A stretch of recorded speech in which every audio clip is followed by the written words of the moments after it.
Hey guys, it's me, Seren, back with another video. So, I get up today, I'm chilling, I'm minding my own fucking business, as always. I say, let me get on Instagram. Let's see what's fucking happening on Instagram, what are you guys up to? It's Thursday. I was like, it's Throwback Thursday, I could do some nice Throwback Thursday posts. I already had what I wanted to do. I was like, I'm gonna do some nice Mary J. Blige, whatever. I open it, I see I have some DMs. I'm like, oh, let me go look at my DM. First DM that I open is from somebody who's like, oh my God, have you seen this post? It's exactly what you're talking about. They send me a link to another Instagrammer's post, which I have here at JawFocus, JAHFOCUS at JawFocus. Who's funny because it turns out that he's actually on a fucking forum, a message board that I also be on, which I didn't even know. But he did a post. So, this girl, Sierra Conte official, who's like a model, Sierra Conte, she had like put a set of Instagram stories up. The first one was like a picture of her when she like had braces. And she had like put a lot of captions on it. And basically I'm going to show it to you, but basically the gist of it was that this was like back when she used to look busted because like she's a model now. Like, okay, she's beautiful now, whatever. So the gist of the post was like, this was back when I used to look busted. Like I had braces that had this like busted up hair. And she's African. She's from Guinea. And what the fucking shit that she put on the post was like, basically, back when I used to look fucking busted, I used to fucking tell the other kids in my school and stuff like that I was like an African princess. I used to tell them that I was an African princess to make myself feel better.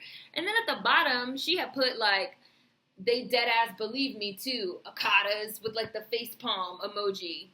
So the context of this post is very much like stupid niggers, right? Like those dumbass fucking American ass niggers, they'll believe anything. That is the context of this post, obviously, right? Like, that's the fucking context of the shit. If you guys could, like, see it. It's backwards. I know it's backwards. I'm going to really try and remember to switch it around. But that's the shit, right?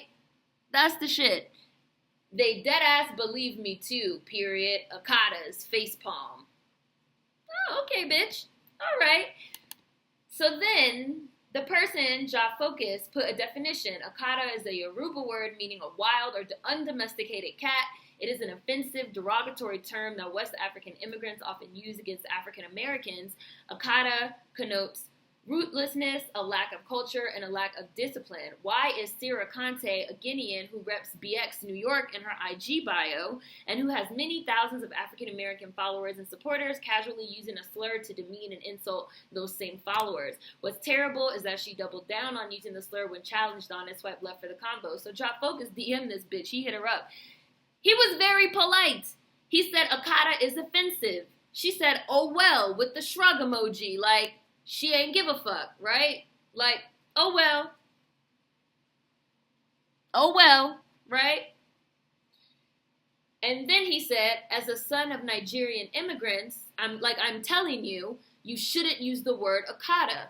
That word disrespects our African American brothers and sisters. I'll use whatever lingo I choose. Thanks for your concern. Lingo is a Black American term. He said, it's not lingo. It's a derogatory term that is offensive. She put, I said what I said. Black American terminology yet again made famous by the one and only Nene Leakes. I said what I said, right? So yet again, like, it's a pattern, right? Like, it's a pattern. Like, it's a pattern of disrespecting us. It's a pattern of talking down on us. It's a pattern of even using our own African American vernacular English against us. And then he put last, Sierra, what is your issue with us and why do you insist on using slurs against us? Many thousands of people want to know. Sierra Conte official thinks it's cool to use slurs against African Americans, and she doubled down on her use of the word Akata when challenged on it by two people, including me. This isn't acceptable and it isn't okay. Tag and repost, have her understand this divisiveness and disrespect won't be tolerated, right? That's what the post said. I saw the post. I looked at the shit. I said, that's motherfucking Ink My Africa. I was like, I know that bitch. I remember this bitch from Tumblr. This bitch was an internet model. She was a Tumblr bitch that went viral and got famous. I was like, Black Americans love this bitch. The bitch got famous and became a fucking official tissue ass model because the black Americans on Tumblr, which we've talked about multiple times before now, how the fucking people on Tumblr really, like the black Tumblr, they really don't play about like supporting black people. Like they really, really, really like supporting black people on there, which I have talked about before. Some of her pictures that she took, she uploaded them on Tumblr, and the pictures went viral, and that's basically like what got her momentum going. And then her very first show, I believe she modeled for Pyre Moss, for Reebok, which is, Pyre Moss is a black American designer. She modeled for Laquan, I believe last name is McDonald, who is a black American designer. Like the whole way this bitch even got put on, right, as a famous model bitch, right, was through black Americans putting her on, because we are raised to believe we are all black. This is literally how we are raised. Getting into what I was talking about in my Black Americans video with Ken, where I said we have this intergenerational behavior of, you know, if a new slave got brought onto the plantation, we don't really ask no questions about where they came from. We don't really care about that type of thing. Like, we just welcome them as one of our own. We still do this behavior to this day, and it is actually to our detriment at this time. Because I saw a comment online that was like, we have people among us that are Trojan horses. They look like us, they walk like us, they talk like us. This bitch got BX New York in her bio. She's posted up on Lennox Avenue quoting Gucci Mane. Like, you know, she's really, like, the whole way that she blew up was through black Americans. But she didn't think nothing of this post. Oh, I call myself an African princess, and they believe me. Akadas didn't think nothing of it, right? And then when people tried to call her out on it, very politely, very respectfully, told her it was offensive, she said, I said what I said. I don't care. I don't care.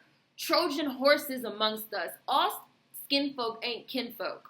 In the words of the great black American Zora Neale Hurston, all skinfolk are not kinfolk. We have people walking among us. Now, before I even get into it, let me make sure, because I know it's going to be people that say, oh, not all. Hashtag not all white people. Hashtag not all foreign blacks. Yet again, if it's not you, then I'm not fucking talking to you. It's not about the people that don't do it. It's about the people that do it. Like this fucking bitch. It's people walking among us that, again, walk like us, talk like us, act like us, just like the fucking post that I saw said. They're Trojan horses. They are using us. They are using our collective, whatever you want to call it, our cultural capital, the power that we have to get put on. But meanwhile, in the back of their minds, they think that they are better than us. They don't look at themselves as being the same as us. They separate themselves from us, right? They call us akatas, they call us mixed, they call us mutants, they call us hybrids, slave babies, rape babies, all these horrible fucking terms. And I'm going to read y'all some shit too. All these horrible fucking terms. They have all this shit to say about us, but then we can't respond because then the bitch put up a motherfucking post full of lies that has since been deleted because I called the bitch out on her motherfucking shit. She put up a post full of lies talking about, I'm not going to engage in any divisive conversations. It was not my intention to offend anyone. Bitch, you a lie. Because the niggas said to you specifically that it was offensive, and you literally said you don't care. You said what you said. So number one, you're a liar. I hate a liar. I was raised that it's nothing worse than a fucking liar and a thief. I was just talking to my friend. My friend was like, if they lie, they will steal. If they steal, they will kill.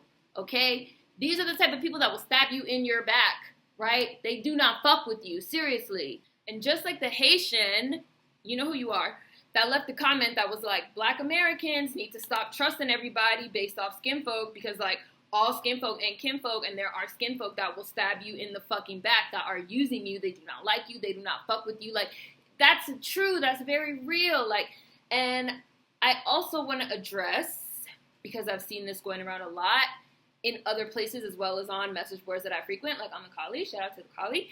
I also want to address this idea that this is just internet beef, that it's fake, that it's whatever. No, that's not true.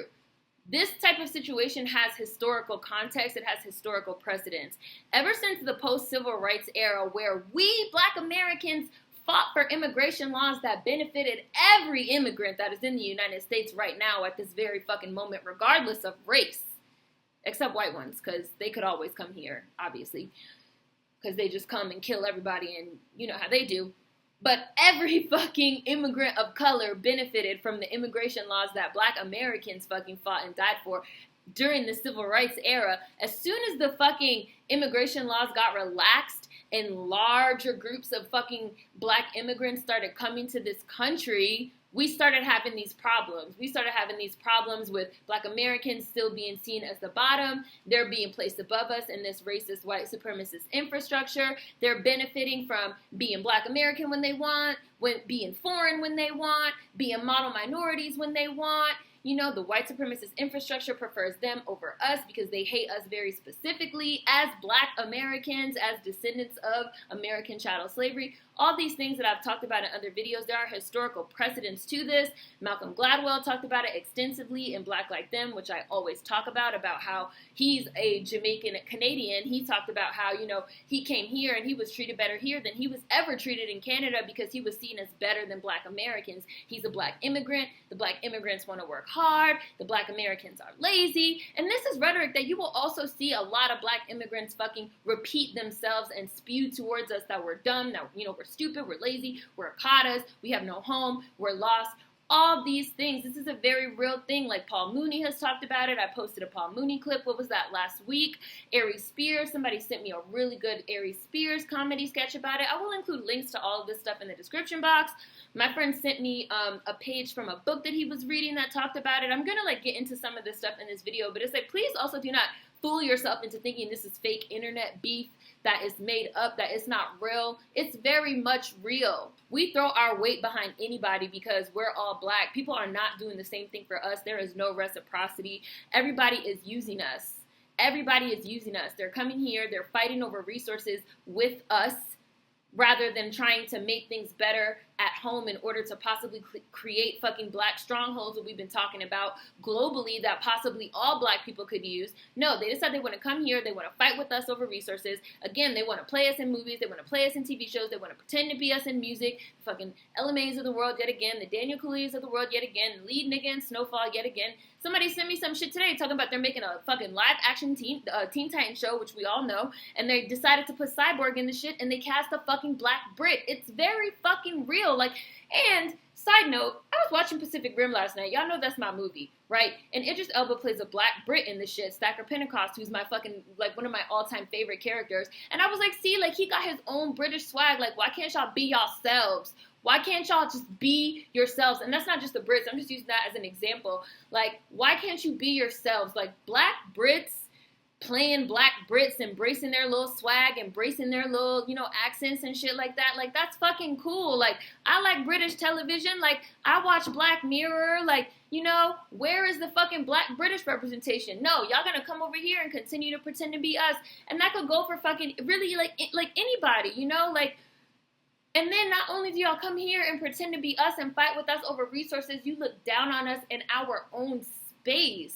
You use our own American vernacular English against us. Well, I said what I said. Like, and then we can't talk about it because when we try to talk about it, oh, we're being divisive. Like, no, that bitch calling us dumb akatas is being divisive. Me talking about it is not fucking divisive. Like, white people fucking handbook, like white people rhetoric, like projection and deflection. Like, we're all black, aka all lives matter. This is divisive, aka talk about racism is the real racism, you know, like, and just lying and deflecting and dancing around the issue and not wanting to address the issue, which is the fact of the matter is that there is a real fucking cancer here. And people just want to, I don't want to, like, I'm going to say, like, people want to pretend that it's not there, but I feel like that's giving them too much of the benefit of the doubt. I think they, like, know, like, people know that they're benefiting from the shit. Like, I'm sure the fucking Ink My Africa bitch knows. Like, she just thought nobody would care, nobody would say anything, right? And she and Ja Focus only had like 77 fucking followers at the time, right? So she showed her true face to him, talking slick to him like that. I reposted the shit. I have fucking way more followers on Instagram. The shit starts blowing up, right? Now all of a sudden my post getting magically deleted and the bitch blocked me and people talking about, oh, I'm bullying them. You see how they try to like build this fucking false narrative exactly the same as white people. Exactly the same as white people, that when we bring up the issue, we're bullying them and we're fighting them and we're doing this and we're doing that. It's exactly the same. And something else that I want to say about like black Americans specifically, descendants of American chattel slavery, really specifically in terms of us being alone in the world. Foreigners hate us because we're American. Everybody hates America, right? Everybody. That's just a fact of life. Like American imperialist bullshit. Foreigners hate us because we are American. Non-black people, be it white people, be it non-black persons of color, they hate us because we are black, right? We have to deal with anti-American sentiment, anti-descendant of American chattel slavery sentiment from foreign blacks that look down on us and want to use us. We have to deal with racism from non-blacks. We are the only group of people in the world that are in this particular predicament. And we really have to start looking out for each other and motherfucking vetting these people before we let them up in the circle. I'm so serious. Again, let me make sure to say not all. Hashtag not all foreign blacks. If I'm not talking about you, then I'm not talking about you. Like I already said several times, you can motherfucking get with it or you could get ran over. But like black Americans really need to recognize the position that we are in terms of our aloneness as both American and black. It's very real. It's very serious. So I'm going to read you guys some stuff. Africans are jealous and envious and run to the Okadas for better opportunities. They're still mad about the African booty scratcher jokes that every dark-skinned kid was called, whether you were African or AA. She's Guinean using a Nigerian word or slur.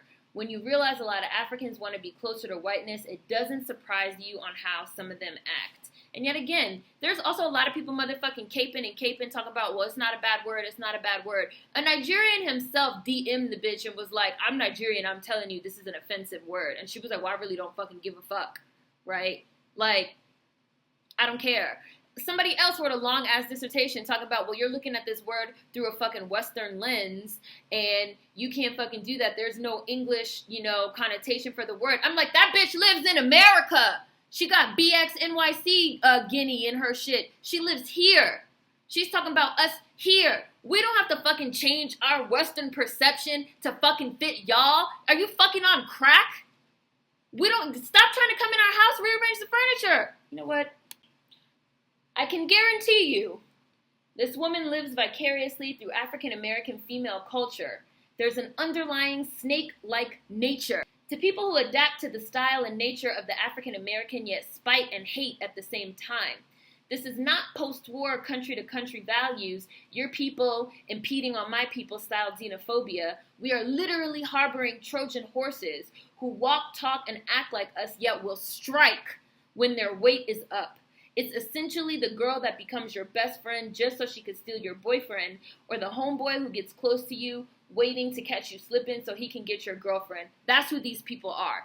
That's who these type of foreign blacks are. All up in our culture. All fingers all up in our culture. Also, before I move on, something else that I want to say is there was also people making excuses talking about, well, Akata is not a bad word. It just means foreign. Now, number one, how are you from Guinea, you come to America, and you're calling your classmates, your American classmates, who were born here, who are American, this is our country, you're calling them Akata, like you're calling them foreign, if that's what it means. How does that make sense? That's number one. Number two, people trying to say, oh, Akata means foreign, and that's not a bad word, she's just calling them foreign. Oh, but when I called y'all foreign blacks, y'all lost your shit talking about how it was an insult. Which is it? Which is it? Which is it? Which is it? It's a whole lot of goalposts moving. I wish I was on the iPad so I could zoom in on you lying-ass, untrustworthy-ass motherfuckers. Somebody said, I never knew that AAs and Africans were beefing until I got on the internet. Shame that, somebody replied, shame that Black American history and the political perspectives of everyday Black people are not widely known. Garvey nationalists and radical integrationists have always had bad beef. A lot of Black nationalists during that time were Caribbean. Radical integrationists were mostly American-born Blacks. Black communists and Garvey nationalists had beef. Lots of Black people always had beef. Black folks from different parts of the world have come to America from vastly different political situations. We have historically not gotten along when it comes to real-life socio-political and economical shit. Socially, we can get along, but start talking about some serious shit and watch sparks fly. The shit has always been here, which I've talked about in my last video, right? We even created Pan-Africanism, and I'm going to make another video where I really delve deeper into this. We even created the idea of, like, Pan-Africanism and this, like, unity in the diaspora as a direct result to white supremacy. Like, well, we have to unify against white supremacy. We never actually fucking stopped to think about, like, niggas really don't even like each other that much. Like, And you have people that are fucking users, that are using us, that look down on us, that have realized if they fake align themselves with us under some we all black against white supremacy shit, they could get where they want to go. And then when they get where they are going, they will leave black American asses behind. Seriously. People need to stop looking at continental Africans like they are gods or our parents. The relationship between Africans and the black diaspora, including African American descendants of slavery, is horizontal, not vertical. Africans are not your parents, they are your siblings. I would think more of them as being like cousins. But a lot of y'all have like really low self-esteem because you've been brainwashed and raised to believe that you are part of some like you're lost in the world, you have no tribe, like drive the shit home, like you're lost out in the world, you're a stray cat with no home, you don't have no home, you're away from home, you're away from Africa, you know, like we supposed to be on our knees, like swallowing African daddy's dick, and a lot of us feel like, no, we're not lost, like we are not lost, they are not our parents, like get some fucking self-respect, like get some balls, like grasp your culture. People keep acting like it's new or internet beef or has no historical context. No. Post-civil rights era, there was a larger influx of black immigrants because we fought for immigration laws and the problem started almost immediately. This is something I said.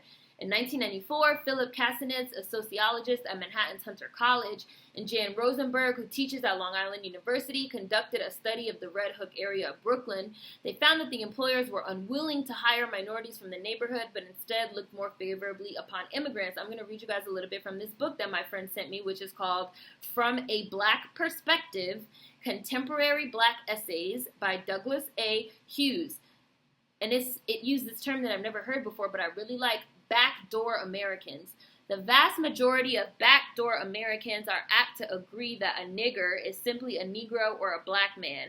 But the really profound contemporary thinkers of this distinguished ethnic group, like Dick Gregory, Red Fox, Moms Mabley, etc., think that there is a something else, a soulful something else. The major difference between the nigger, who has many traits in common with the other Negroes, is that the nigger is more soulful. Talk about us, basically. Certain foods, customs, and artistic expressions are associated almost solely with the nigger: collard greens, neck bones, pig's feet, etc. A nigger has no desire to conceal or disavow any of these favorite dishes or restrain other behavioral practices, such as bobbing his head, patting his feet, shouting and jumping. This is not to be construed that all niggers eat chitlins and shout, nor that only niggers like the aforementioned dishes and exhibit this type of behavior. It is to say, however, that the soulful usage of the term nigger implies all the foregoing and considerably more, using the language of soul. This is simply an honest vocal portrayal of Black America. The roots of it are more than 300 years old. Like, we have our own shit. We are our own ethnicity. We are our own fucking cultural group. Like, and these people hate us. They look down on us, but they want to use our own shit to get popping and get famous. Like, it's disgusting. And it's not new. This is an old ass book that I just read from, right? Old book. Old. Okay, they talking about Dick Gregory and Red Fox. This is an old book. This is not a new issue. It's an old issue that has never been dealt with. And now here we are sitting in 2018 still talking about the shit, right? It has to get dealt with. People don't want to talk about it because it's divisive, but the issue is already there, festering under the surface. We can ignore the cancer and allow it to spread or address it. That's up to people to decide for themselves. It is hilarious to me how this mimics white talking points, where all black equals all lives matter. This is divisive equals talking about racism is what causes the problems. Homegirl said she didn't want to address divisive combos of people calling her out, but her calling us Akatas in the first place was divisive. Like, she might as well have put talking about racism is the real racism. Like, that is how y'all sound. Oh, talking about the divisiveness is divisive. Malcolm Gladwell, who you guys know I love and I say all the time, you have to read Black Like Them. This is from Black Like Them. After I moved to the United States, I puzzled over a seeming contradiction. How West Indians celebrated in New York, he came from Toronto, how West Indians celebrated in New York for their industry and drive could represent just 500 miles northwest in Canada, crime and dissipation. Didn't Torontonians see what was special and different in West Indian culture? But that was a naive question. The West Indians were the first significant brush with blackness that white, smug, comfortable Torontonians had ever had. They had no bad blacks to contrast with the newcomers, no African Americans to serve as a safety valve for their prejudices, no way to perform America's crude racial triage. Black immigrants come here, and it's like, at least y'all not like those Black Americans that we hate. Let's put y'all a step up. That is literally what happens. Malcolm Gladwell wrote this essay in 1996. It's 2018. We still having this conversation. Y'all talking about it's not real. Y'all smoking rocks. It's just so completely unnecessary. Why partake in the culture and vernacular, specific dialect of a group of people you have no respect for? It's fine if someone doesn't favor us, just don't have any affiliation with us or our world at all if that's how they feel. There is zero reason to demean or go out of the way to disrespect us, except to show the world one's own severe lack of self-respect and tact overall. I hate this shit.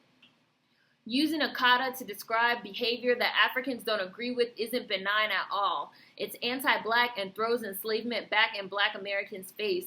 I've never heard a kata used as a mere adjective. It's pejorative, right? Like, even if you feel like it's not a slur, the whole context of the word is supposed to be somebody that is away from home. We are home. As God is my witness, they all sound like white folks. Y'all working around Black Americans talking reckless like this. I hope it comes back and bites every last one of them on their asses. I'm tagging all of my music, books, etc. with the Black American hashtag from now on. I was born and raised here. Talk about here in Harlem. I was born and raised here. I know how they are. They contribute nothing to Black Americans in Harlem. When the Harlem Children's Zone in Harlem needed money, where were they? Prince donated money, and he's not even from Harlem. They have their own churches, they have their own social clubs, etc. You walk into their stores, and they act just like Asians here. And what did I say in another video? I said if you go to the Senegalese market in Harlem, ain't no Black Americans working there. It's nothing but Senegalese. They have their own churches, their own social clubs, etc. You walk into their stores, and they act just like Asians here. She was like, Marcus did the work, and he supported the community. They do not. Stokely Carmichael, Kwame Ture was Trinidadian, but he did the work and put his life on the line for Black Americans, for all Black folks for that matter. They don't do that. He could have used him being West Indian to not give a shit, but guess what? He didn't. Y'all foreign niggas don't do a damn thing, and neither do your parents. I wish they would stop bringing it up and bringing up these men, because that was then. We're talking about now, which I also agree with, because I had to have a conversation with some other bitch the other day that was like, Black people go to Europe too to escape racism. I was like, who was the last Black person that went to Europe to escape racism? You know, this bitch brought up James Baldwin and Josephine Baker. Like, bitch, that's how far back you had to go. Stop acting like Black Americans owe you something. Newsflash, we don't. Because they swear we owe them something, because we here, and they not here. Why are we here? Why are we here? I'm African, and I'll admit the word is an insult. Been around a few Caribbeans and Africans who talk down on AAs for no reason, but underneath it's jealousy. Like, I don't know what else to tell y'all. All this shit, this will be what, my 5th video now? Like, all this shit I've been talking about, like, here it fucking is right in front of you. Like, this bitch did it herself. There will be lots of links in the description box. Food for thought as always. See you guys next time. Peace.